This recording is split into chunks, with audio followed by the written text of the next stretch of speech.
Video content has been made available for information and educational purpose only. Unidirectional trade strategy is a copyright content of IFMC. Hello and welcome viewers. जैसे कि आप देख रहे हैं market के अंदर last week हमारे को काफ़ी तेज़ी देखने को मिली। आज का जो हमारा टॉपिक है वो थोड़ा सा it is on options. Options बहुत सारे लोग कर रहे हैं, कुछ लोग सही रूल्स फॉलो कर रहे हैं, कुछ लोग गलत कर रहे हैं, कई लोगों को बहुत नुकसान हो रहा है, कई लोगों को बहुत प्रॉफिट हो रहा है। तो एक मेरे पास रिक्वेस्ट आई थी कि सर आप कोई ऐसी स्ट्रेटजी बताइए जहाँ पर हम ऑप्शन बाइंग करके चल सकें, ऑप्शन के अंदर बाइंग में स्कैल्पिंग कर सकें। तो पहले एक बार जानते हैं स्कैल्पिंग क्या चीज़ होती है, कैसे हम उसको यूज़ कर सकते हैं। स्कैल्पिंग का मतलब है कि हम जब भी कोई चीज़ लें इमीडिएटली हमारे को प्रॉफिट आना चाहिए। दूसरा rule for scalping is we have to be very fast. Third, it should be with very small capital which we can afford to lose, and moreover we are scalping in options. Fourth, there should be momentum. Now momentum को मैं दो parts में divide कर देता हूँ। Market के अंदर जो मोमेंटम है वो मिलता है या तो इन मॉर्निंग या afternoon. These are the two times जिसके अंदर हमारे को ट्रेड करना चाहिए। बीच में हम ऑप्शन बाइंग के अंदर स्कैल्पिंग नहीं करेंगे, सिस्टम को बंद कर देंगे, ज़्यादा अच्छा रहेगा। नाउ ये हमारा चार्ट है, मैं इसके अंदर जो चार्ट यूज़ करूँगा वो करूँगा line chart use. Line chart के अंदर जब भी हमारा पिछला हाई कटेगा हम यहाँ बाय करेंगे, जब भी हमारा पिछला लो कटेगा हम सेल करेंगे। मतलब sell means I would say we will buy put, buy means we will buy call। अगर हमारे को तेजी लगती है तो हम कॉल बाय करेंगे, मंदी लगती है तो हम पुट बाय करेंगे। Now we have to define the target and stop loss. These are the two things which are required. तो एज पर रिस्क एपेटाइट, क्योंकि मैं स्कैल्पिंग कर रहा हूँ तो मैं निफ्टी की अगर बात कर रहा हूँ तो आई वुड प्रेफर कि निफ्टी के अंदर मैं 20 पॉइंट से ज़्यादा नहीं खाऊंगा, ठीक है। बल्कि अगर मैं मार्केट के अंदर स्पीड कम है तो we can put it to 10 points also. 10 point से ज़्यादा हमें नहीं चाहिए एट द मनी में। अगर हम एट द मनी की बात करें तो एट द मनी की नॉर्मली कॉल जो होती है वो 100 रुपये की होती है, तो 10 रुपये इज़ 10%। स्टॉप लॉस हम डिफाइन करेंगे ऑन दी चार्ट्स। टारगेट हमने डिफाइन कर दिया, स्टॉप लॉस हमने डिफाइन कर दिया, एंट्री का रूल डिफाइन कर दिया, एग्जिट का रूल डिफाइन कर दिया। तो यानी जब भी हमें कोई स्ट्रेटजी बनानी है we have to define entry, exit, target and stop loss. Plus we have to define the timing कि हमें किस टाइम पे एंट्री लेनी है। तो चलिए अब चलते हैं चार्ट पे एंड देखते हैं कि कैसे निफ्टी के अंदर हम ये लगा सकते हैं। सबसे पहले मैं ट्रेडिंग व्यू में गया। निफ्टी हमारे को सुबह चेक करनी है मार्केट जो है वो कहाँ पे ओपन हो रही है। फर्स्ट ऑफ में मैं बात करता हूँ, मार्केट हमारी जो खुल रही है 24,319 पे ओपन हो रही है, ठीक है, 24,319। तो हमें चार्ट जो लगाना है वो लगाना है 24,300 की कॉल एंड 24,300 की पुट। इन दोनों का चार्ट हमारे को अपनी स्क्रीन पे लगा लेना है, ठीक है। तो मैं क्या करता हूँ, यहाँ पे चार्ट्स लगाता हूँ। ऑप्शंस निफ्टी 50 वीकली का लगाएंगे हम। वीकली में सबसे तेज नॉर्मली मोमेंटम हमारे को देखने को मिलता है। 24,300 कॉल मैं इसको कर दूंगा on a line chart and I would be putting it on 5 minute chart. अभी मैं पहले कॉल के चार्ट लगाता हूँ, फिर पुट का देखते हैं हम। अब हमें पता है मार्केट में सुबह एक मोमेंटम हमारे को देखने को मिलता है। सुबह मार्केट के अंदर मार्केट खुली, ऊपर गई कॉल, नीचे आई, फिर दोबारा इसने ये वाला हाई तोड़ दिया। जैसे ये वाला हाई तोड़ेगी आपको एंटर करना है, इसका स्टॉप लॉस रखना है। इसके नीचे अगर ये क्लोज हो गई तो आपको एग्जिट कर देना है। मतलब अगर आपका 5 मिनट पे स्ट्रक्चर ये बनने के बाद ये बन गया तो आपका स्टॉप लॉस हिट हो जाएगा। हम क्या मान के चल रहे हैं कि ये बनेगा और उसके बाद क्या होगा, ये ऊपर जाएगी। यहाँ पे हमारे को जैसे ही 20 पॉइंट मिलेंगे या 10 पॉइंट मिलेंगे, डिपेंडिंग अपॉन मार्केट के अंदर क्या वॉलेटिलिटी है, उसके हिसाब से हम अपना टारगेट लेके बाहर हो जाएंगे। अब हम दोबारा काम नहीं करेंगे, ठीक है। कई लोग स्कैल्पिंग में बार बार ट्रेड करना चाहते हैं, बट मुझे लगता है स्कैल्पिंग के अंदर भी मुझे दिन के अंदर 2 ट्रेड से ज़्यादा नहीं ढूंढने चाहिए, क्योंकि 2 ट्रेड जो हैं वो क्वालिटी ट्रेड हो सकते हैं। बहुत ज़्यादा ट्रेड जो हैं स्कैल्पिंग के अंदर सही नहीं रहते, उसके अंदर बंदा ट्रैप हो जाता है। अब मार्केट ऊपर गई, हमारे को टारगेट मिल गया इसमें। अब हमें वेट करना है कितने बजे का? 2 बजे का। नॉर्मली 2 बजे के बाद मार्केट के अंदर दोबारा एक मोमेंटम बनता है और एक डायरेक्शन मार्केट पकड़ती है टिल क्लोजिंग। 2 बजे हम फिर दोबारा चार्ट खोलेंगे एंड यहां पर अब हम कोई स्ट्रक्चर देखेंगे जो मार्केट में हमें मिला है। अब यहां पर जब पिछला लो कटेगा या पिछला हाई कटेगा तो हम यहां पे पुट बाय करेंगे या कॉल भी सेल कर सकते हैं, बट ज्यादा अच्छा क्या है, हम पुट बाय करके चलेंगे। तो पुट बाय में भी हमें क्या स्ट्रक्चर चाहिए? एन का ही स्ट्रक्चर चाहिए। तो हमें पिछले हाई कटने पे हमें क्या करना है?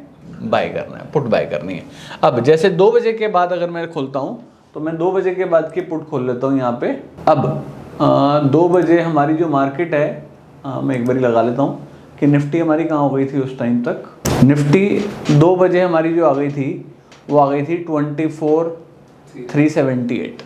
तो हम जो पुट बाय करेंगे वो कौन सी करेंगे? एट द मनी, यानी 24,400 के पुट। एट द मनी में प्रीमियम बड़ी तेजी से भागता है, इसलिए I would prefer at the money. Fifth 24,400 put. 2 बजे के बाद जैसे ही हमारा पिछला हाई कटेगा हम यहाँ पे एंट्री लेंगे। 180 की जो पुट थी वो 240 तक गई थी। एक ट्रेड आपको ये 2 बजे के बाद का ये प्रेडिक्ट करना है। अब मैं ये 2 ट्रेड्स ही क्यों ले रहा हूँ, ये 2 टाइमिंग ही क्यों ले रहा हूँ? सुबह जब मार्केट खुली है उस टाइम पे पोजीशंस बन रही हैं, दोपहर को जब यूरोपियन मार्केट्स क्लोज हुई ओपन हुई हैं तो उसके बाद एक पोजीशन बन रही है। तो उसी टाइम पर ही एफआईआई, मार्केट में वॉल्यूम, मार्केट की वॉलेटिलिटी, सारी चीज़ें हाई होती हैं। तो एज अ बायर हमारे को जब स्कैल्पिंग करनी है तो हमारे को ये वाले मोमेंटम्स को ही कैच करना है बस। वैसे तो पूरे दिन भी ट्रेड करा जा सकता है, बट पूरे दिन के अंदर ये एन बना, यहाँ स्टॉप लॉस कट गया, ये एन बना, तो इसके अंदर स्टॉप लॉसेस नॉर्मली ज़्यादा कटते हैं। तो to be make a quality trade I have choose only the 2 time frame and 5 minute का चार्ट ही यूज़ करेंगे। स्टॉप लॉस बहुत टाइट रखेंगे, पहले प्रैक्टिस करेंगे एंड इस तरह से आप अपनी कोई स्ट्रेटजी मॉडिफाई करना चाहें कर सकते हैं एंड सेम वे आप अपनी स्ट्रेटजी बना सकते हैं। जो नेक्स्ट वीक है अब उसके अंदर हम इकोनॉमिक कैलेंडर पे चलते हैं और देखते हैं क्या क्या इवेंट्स जो हैं, मेजर इवेंट्स जो मार्केट में होने वाले हैं। तो जो नेक्स्ट वीक है वो रहने वाला है हमारा 5 मई टिल 10 मई। वैसे मैं आप सबको ये बता दूं कि मई जो है ये हमेशा से बहुत एक खतरनाक महीना रहा है। जितने भी बड़े फॉल, बड़ी मूवमेंट्स, मार्केट में नीचे की फ्रीज, ऊपर की फ्रीज, इलेक्शन के रिजल्ट्स, मेजॉरिटी मई में ही आते हैं। तो मई इज़ अ मंथ जिसके अंदर बहुत कॉशियसली हमारे को ट्रेड करना चाहिए। मार्केट में भी अभी करंट सिनेरियो इंडिया पाकिस्तान कुछ अनसर्टेनिटीज़ बन रही हैं। पिछले 5 दिन से मार्केट के अंदर कोई मूव नहीं आया है, मार्केट साइडवेज ही है। तो बहुत कॉशियसली ट्रेड करिएगा। ओवरनाइट पोजीशंस कम से कम कैरी करिएगा, अगर कर भी रहे हैं तो इट शुड बी हेज्ड। तो चलिए देखते हैं इस वीक के अंदर क्या क्या बड़े इवेंट्स हैं। 5 मई चाइना के अंदर लेबर डे है, कोई मेजर मूवमेंट नहीं। 5 को यूएस के अंदर एक पीएमआई डाटा आना है विच इज़ एक्सपेक्टेड गंदा आना है, जिसके ऊपर मार्केट रिएक्ट कर सकती है। आईएसएम नॉन मैन्युफैक्चरिंग डाटा आना है जिसके ऊपर 3 स्टार्स आ रहे हैं, वो ऑलरेडी इंपॉर्टेंट डाटाज हैं। 50.8 से 50.6 एक्सपेक्टेड है, ये डाटा भी हमारा गंदे की तरफ ही शो कर रहा है। इसके अलावा ट्यूसडे को इंडिया के अंदर पीएमआई डाटा आना है, थोड़ा सा पॉजिटिव आना है, 10:30 के आसपास आना है, इसको वॉच करिएगा। वेडनेसडे क्रूड ऑयल की इन्वेंट्री आनी है, एक important event. Wednesday is another important event जिसके अंदर एफओएमसी की स्टेटमेंट आनी है एंड फेड के इंटरेस्ट रेट के डिसीजन आने हैं। 4.5% लास्ट का हमारा इंटरेस्ट रेट रहा है, तो इस इवेंट को ध्यान रखिएगा। वैसे तो रात को आना है, तो इसका इम्पैक्ट हमारे को थर्सडे को देखने को मिल सकता है। थर्सडे रात को ही, मतलब वेडनेसडे रात को या Thursday morning, early morning 12 o'clock FOMC की प्रेस कॉन्फ्रेंस आनी है। इसके अलावा थर्सडे को इनिशियल जॉबलेस क्लेम्स आना है, एक इम्पॉर्टेंट डाटा। फ्राइडे को इंडिया के अंदर कुछ डाटाज आने हैं, जिसके अंदर bank loan growth, deposit growth and forex reserve, ये 3 इम्पॉर्टेंट डाटाज हैं जो आने हैं ऑन फ्राइडे। इसके अलावा सैटरडे कोई इम्पोर्टेंट डाटा नहीं है। तो इस वीक के अंदर FOMC की जो मीटिंग है, जो कि वेडनेसडे आफ्टर मार्केट होनी है, तो वो एक बहुत बड़ा इंपॉर्टेंट इवेंट हो सकता है, प्लस नॉर्मल डाटा जो हैं मार्केट के अंदर आने हैं। तो चलिए अब चलते हैं चार्ट पे एंड देखते हैं हमारे निफ्टी के क्या लेवल्स थे एंड मार्केट ने कैसा परफॉर्म करा इस वीक के अंदर। निफ्टी हमारा जो मंथ है, लास्ट तक हम सेल में ही चल रहे थे। मंथली हमारा डाउन था, वीकली एंड डेली हमारा अप चल रहा था। This is Tuesday, this is Wednesday and this is Friday. Monday को मार्केट में हमारे को एक अच्छी तेज़ी देखने को मिली। हमारा जो ट्रेंड था, पहले से ही हमारी जो सपोर्ट थी वीकली एंड डेली दोनों पे हम अप थे। 23,949 हमारी सपोर्ट थी। मंडे को मार्केट में दोबारा तेज़ी दिखी, हम ऊपर आ गए। ट्यूसडे को भी ऊपर रहे, वेडनेसडे को भी ऊपर रहे, फ्राइडे भी ऊपर रहे। तो यानी इस पूरे वीक के अंदर हम weekly as well as daily दोनों लेवल्स के ऊपर ही सस्टेन करे हैं। अब क्योंकि हमारा लास्ट मंथ जो था वो अब क्लोज हो गया है, तो अब जो हमारे पास मंथली कैंडल आ गई है, मंथली ट्रेंड जो है वो भी हमारा क्या हो गया है अब bullish. And now levels note कर लीजिएगा, मंथ के, वीक के एंड डे के। तो अब जो हमारे निफ्टी के नए लेवल्स हैं, इन सबको नोट डाउन कर लीजिएगा। मंथली हमारा अप हो गया है एंड मंथली जो सपोर्ट है वो है 23,341। वीकली भी हमारा अप है, जिसकी सपोर्ट आती है 24,070। डेली भी हमारा अप हो गया है, जिसकी सपोर्ट आती है हमारे पास 24,311। तो यानी इन लेवल्स का ध्यान रखिएगा नेक्स्ट पूरे वीक के लिए। मंथली अब हम अप हो चुके हैं, तो मार्केट के अंदर जब भी डिप्स आएंगे it would be a buying opportunity, but इस 23,341 का ध्यान रखिएगा लेवल का। मतलब मेजर सपोर्ट जब हमारी बनेगी वो मंथली 23,341 की बनेगी, ठीक है। इसके अलावा 24,311 डे वालों के लिए एंड वीक वालों के लिए 24,070 का लेवल। तो नेक्स्ट वीक इन लेवल्स को वॉच करिएगा, थोड़ा सा कॉशियसली ट्रेड करिएगा।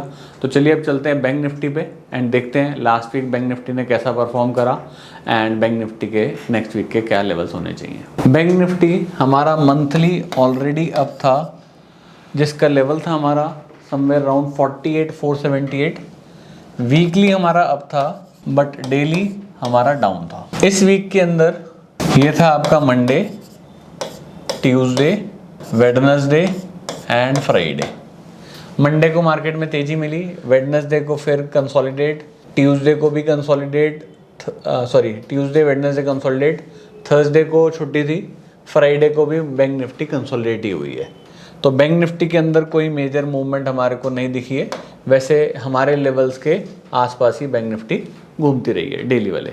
ये हमारा पहले का लेवल था। अब नेक्स्ट वीक के लेवल्स देख लेते हैं। क्योंकि मंथ हमारा ख़त्म हो चुका है, तो हमारे जो सारे लेवल्स हैं वो चेंज हो चुके हैं। तो मंथली बैंक निफ्टी हमारी बाय है एंड मंथली बैंक निफ्टी की सपोर्ट नोट कर लीजिएगा। मंथली हम बाय हैं with a support of 51,178। Weekly भी हम बाय हैं with a support of 54,610। Daily पर भी हम बाय हैं विद अ सपोर्ट ऑफ 55,100। अब अगर हम यहाँ देखें तो बैंक निफ्टी के हमारे जो day as well as week दोनों लेवल्स जो हैं पास आ चुके हैं। तो इन दोनों लेवल्स के नीचे थोड़ा सा कॉशियस हो जाइएगा, क्योंकि इसके बाद जो सपोर्ट है वो काफ़ी दूर है। वैसे मंथली, वीकली, डेली तीनों पैरामीटर्स पे बाय ही हैं, तो नीचे से बाय के सिग्नल्स ही ढूंढने चाहिए हमारे को। तो ये थे हमारे लेवल्स एंड आई होप आप सबको वीडियो अच्छी लगी होगी। अच्छी लगी हो तो लाइक करिएगा, शेयर करिएगा and thank you very much.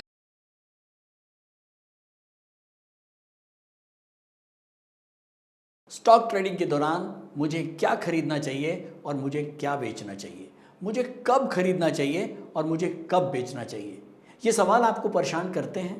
तो चलिए सिंप्लीफाई करते हैं स्टॉक ट्रेडिंग को और निकालना सीखते हैं वो एक्यूरेट पॉइंट्स जहां हमें स्टॉक को बाय या सेल करना है। मेरे यानी मनीष तनेजा के साथ IFMC की यूनिटीएस स्ट्रैटेजीज से। यूनिटीएस यानी यूनिडायरेक्शनल ट्रेड स्ट्रैटेजीज, जो है हर स्टॉक ट्रेडर की पहली पसंद, जो बनाती है स्टॉक ट्रेडिंग को सिंपल, एक्यूरेट और स्ट्रेस फ्री।